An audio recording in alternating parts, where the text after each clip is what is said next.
What's going on, YouTube, Northeast Ohio, and all the social media networks? Legal 13 News is T Sports, and we have a wonderful show for you today. Hopefully, everything goes right today. I got to introduce my special guest, Double A. Tell them something about yourself. Got the just rolling around, hijacking podcast ever. I'm kidding. No. Love Cleveland sports. Love everything about it. Born and raised East Side. So got the Side Hustle Wrestling podcast, which you can check out, subscribe on YouTube. So got all that going on. But we're ready to go. Ready to talk some stadium, talk some other stuff, and fights. Here we go. No doubt. And last but never least, Christy, let them know what's good, baby. Oh my God, of course you know everything is great down here because it's starting to get warmer, so that means I get to go outside and use my pool. So yeah, I'm happy, but no football, sadly, but... Oh, we can get into some of that right now.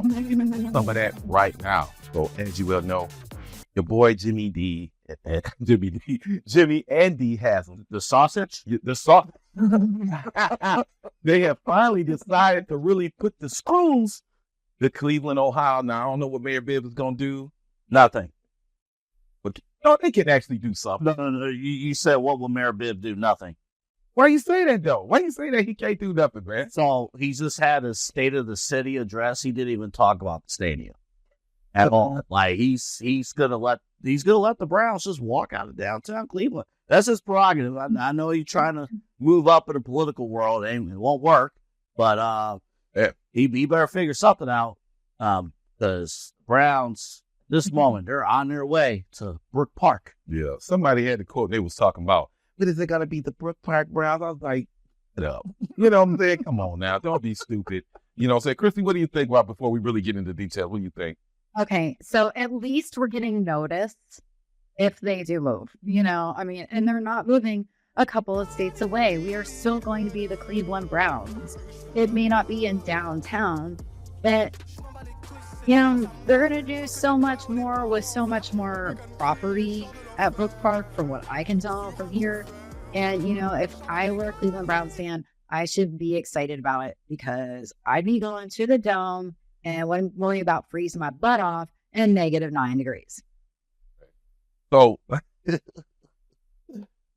let's discuss pros and cons about this. So, matter of fact, Double A, She's especially the best pro right there. I mean, it's going to be freezing. So, Double A, what's another pro, man, if the Browns decide to move, man? Well, first off, they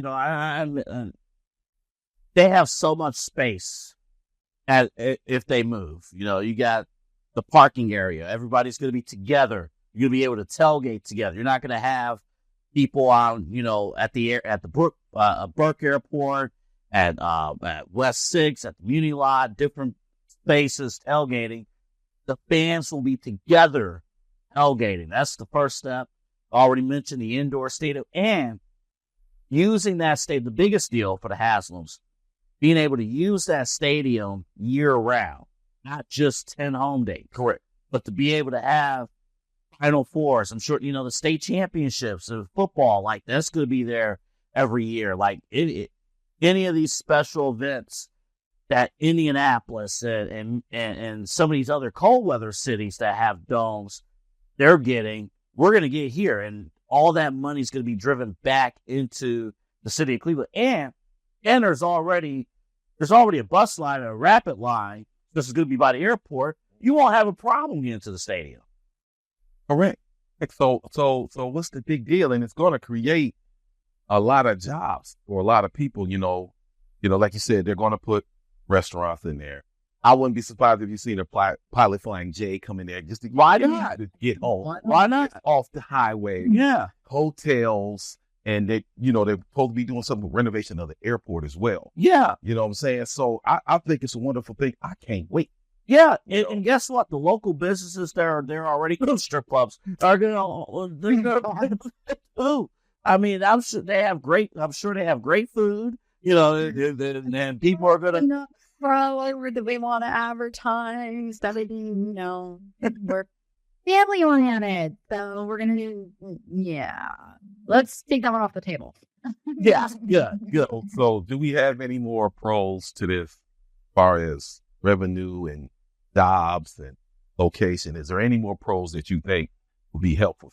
Well, the other big thing, though, in all seriousness, the fact that it's going to be by the Browns practice facility already, like it's already like that stretch, and they want to develop that area too, in Berea. So that whole section is basically going to be all Browns. And you look at what, the Dallas Cowboys is a model of taking a business surrounding a football team and taking that brand. The biggest brand in this town is Browns football. Correct. We would eat up spending all year in Berea, in Brook Park, just to do Brown stuff. And I think people will eat that up. You just don't have the space. And this is what the Haslams were talking about. Man, that's the kind. Don't say that. Okay. Yeah. No, go ahead. Not just Brown stuff year round. I mean, obviously you can do more concerts year round and different types of events. Like you can have monster trucks in there. You can have wrestling event. No doubt. So, there's so much more that they could do if they had the dough. I'm old school.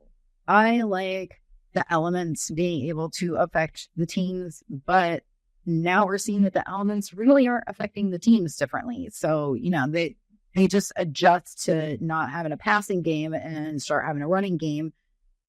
And, the score might be a little bit lower, but kind of a conclusion, it's going to be a dome. It's going to be in Brook Park, and there's nothing anybody can do or say about it. And if people are booing me about it, why? What is your problem with it moving out of downtown? Like A said, you're going to have all the fans together. It's not going to be, one over here, one tailgate over here. I mean, granted, you go to other stadiums, the parking is, outside the stadium, and there are multiple areas for parking. So you're still far apart. You're still going to have your separate tailgates, but it's all going to be in one area. So like I said, we was getting to those cons, man, and unfortunately, and I got to really spit it out. It's crazy. Panini's, places like that downtown, some other bars, they're going to get hurt. Barley House. Mm-hmm. But, I guess it would come back after they tear it down. Oh, no, Chrissy. After they tear it down, it'll come back. Some of it will come back.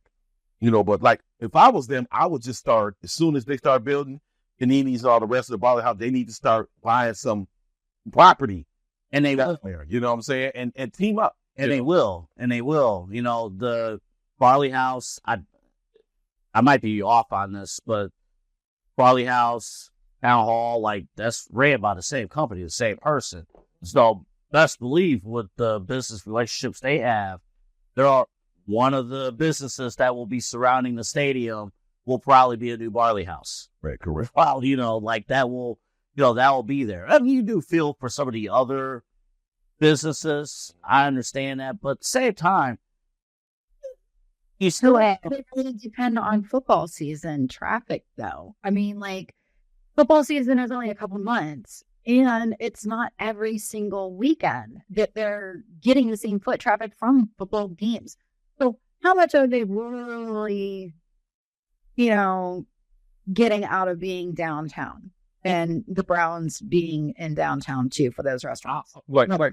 That's a great point. And it really, look, the Cavs aren't going anywhere and the Guardians aren't going anywhere. Right. So like those businesses, they're not going to be hurt at all.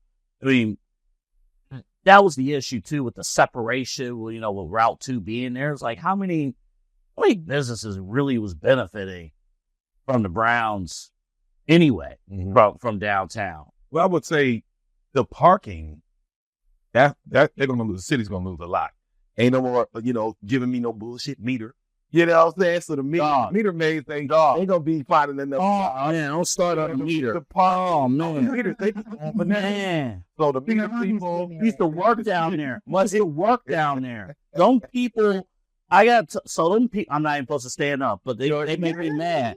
They make me mad. So the parking used to start at 8 a.m. when I was doing the morning show at the Fan. And 7:59, most of the cops were okay. Here they go. You know, most of them were okay because they, you know, that was their area. We knew them and they were cool. But you get the new person, they sitting there. Doing everything by the book. 7:59. They're standing right outside your car. As soon as it's 8 o'clock. As soon as 8 o'clock. Man, that ticket's right there. Yeah. Like, man. Get that My money. mom used to be a meter maid. She was never like that, though. So, you know, overall, like I said, I believe this is a good thing. Because I can't wait till, you know, you're going down 40 and you actually start seeing the complex starting to come together. That's what I'm going to be like, oh. It's going to be nice. You know how cool it's going to be to fly in now and the stadium be right there. Correct. That's why, because I'm always flying in. You know, I mean, let's face it, I'm probably never going to drive up there again, but I'm always flying in. So, granted, the planes do take you over the stadium, and I think that's amazing. It's great, you know, to see the stadium from above. But yeah, it'll be cool to see the dome too. The dome will be open sometimes, so then it'll be like a game. Like, is the dome open or not when we're landing? And they want to bring Taylor. They want to bring Taylor. They want Taylor to do her tours here. Gotta bring Beyonce. Yeah, like, gotta bring Beyonce, man. and that's a huge deal too, because like last year, Cincinnati, Pittsburgh, Detroit, Indianapolis, all these towns around us Correct. got Taylor and Beyonce. Correct. You ain't in. Correct. You know, Wait, let me ask you guys this. How much better would the draft have been in Cleveland if we had had a dome at the time? It'd have been wonderful. The weather was freaking awful. and we're due for another. It may not happen. We're due for another draft. We were screwed because of COVID, so like we're due to get a good draft. You know, one of these years our team will actually participate in the NFL draft. But oh, it's coming. Though. This is the last year.